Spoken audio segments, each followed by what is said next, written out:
बहुत ही रोचक कहानी पाप और पुण्य। किसी गांव में रमन नाम का एक चोर रहा करता था। वो पास के जंगलों से गुजरने वाले रास्तों पर आने जाने वाले मुसाफिरों को चाकू की नोक पर लूट लिया करता था।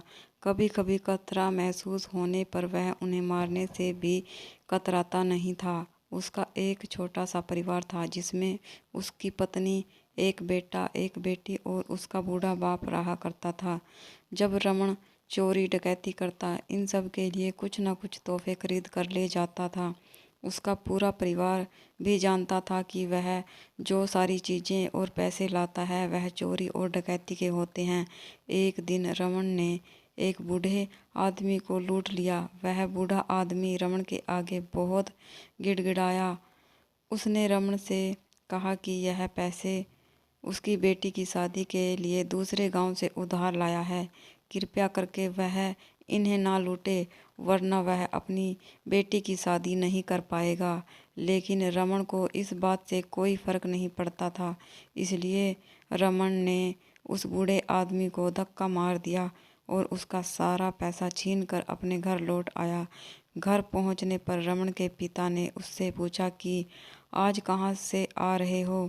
तब रमन ने उन्हें बताया कि आज उसने एक बूढ़े आदमी के पैसे लूटे हैं, जो अपनी बेटी की शादी के लिए पैसे उधार लेकर अपने घर जा रहा था। रमन के पिता ने उसे कहा कि तुम्हें ऐसा नहीं करना चाहिए था। ऐसा करने से तुम्हें बहुत पाप लगेगा। तुम्हें अब चोरी, चकारी और डकैती छोड़ देनी चाहिए और कोई मेहनत का काम करके पैसे कमाने चाहिए। तब रमन अपने बाप पर गुस्सा हो गया। उसने कहा, आपके मुंह से यह बातें शोभा नहीं देती, क्योंकि मुझे चोरी, चकारी और डकैती सिखाने वाले ही आप हैं। अब आप मुझे ज्ञान मत दीजिए। उसके पिता ने उससे कहा कि हाँ बेटा, मैंने यह पाप का रास्ता तुझे दिखाया है, मगर जब मुझे इस बात का एहसास हुआ यह रास्ता गलत है, तो मैंने भी तो अपने बुरे काम करने छोड़ दिए।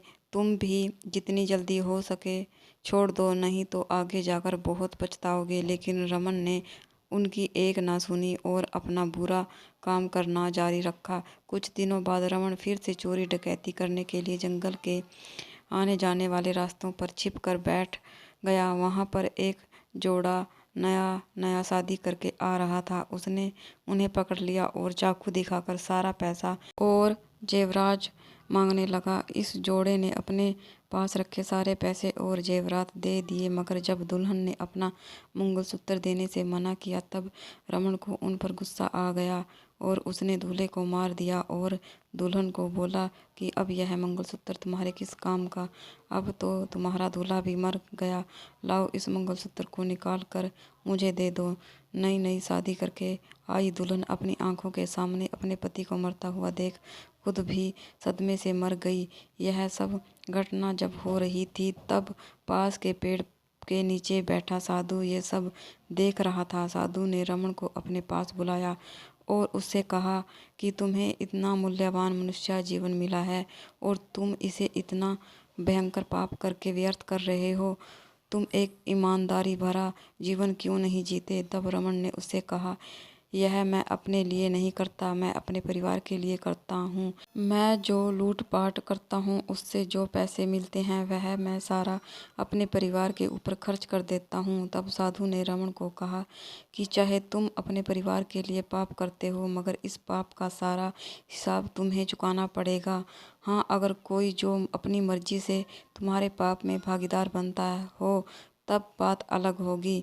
रमन ने साधु की बात सुनकर तुरंत कहा, हाँ हाँ, क्यों नहीं। मेरा पूरा परिवार मुझसे बहुत प्रेम करता है और वह सभी जरूर मेरे पाप में भागीदार बनेंगे। आखिरकार मैं यह सब उनके लिए ही तो करता हूँ। साधु ने रमन से कहा कि हो सकता है यह तुम्हारा भ्रम हो। इस बात को स्पष्ट करने के लिए तुम्हें अपने परिवार से एक बार पाप के हिस्सेदारी लेने के लिए पूछ लेना चाहिए। रमन को साधु की बात पर विश्वास नहीं हुआ, लेकिन उसने सोचा कि एक बार पूछने में क्या जाता है। उस दिन जब वह घर पहुंचा तो अपने सारे परिवार के लिए कुछ न कुछ तोहफे लेकर गया, जिन्हें पाकर परिवार के सभी लोग बहुत खुश हो गए। उसने सबसे पहले अपने पिता से पूछा कि क्या आप मेरे पापों में भागीदार होंगे। पिता ने उससे कहा कि बेटा, मेरे खुद के ही इतने सारे पाप हैं जिनका पछतावा मैं अब तक कर रहा हूँ।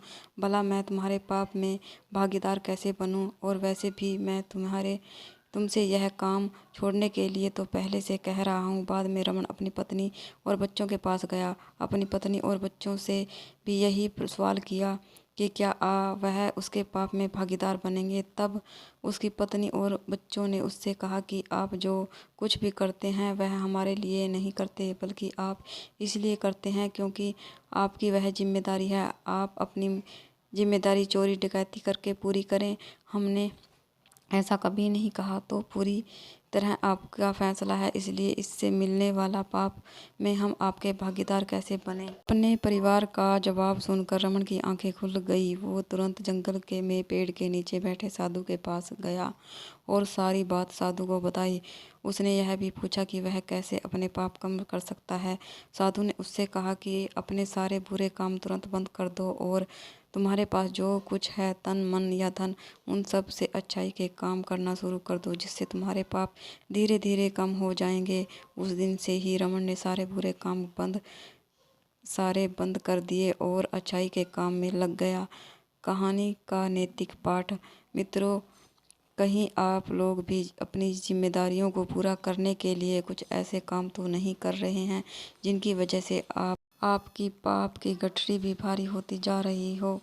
याद रखिए, आप जो भी कर्म करते हो उससे मिलने वाला पाप आप चाहकर भी किसी के साथ नहीं बांट सकते।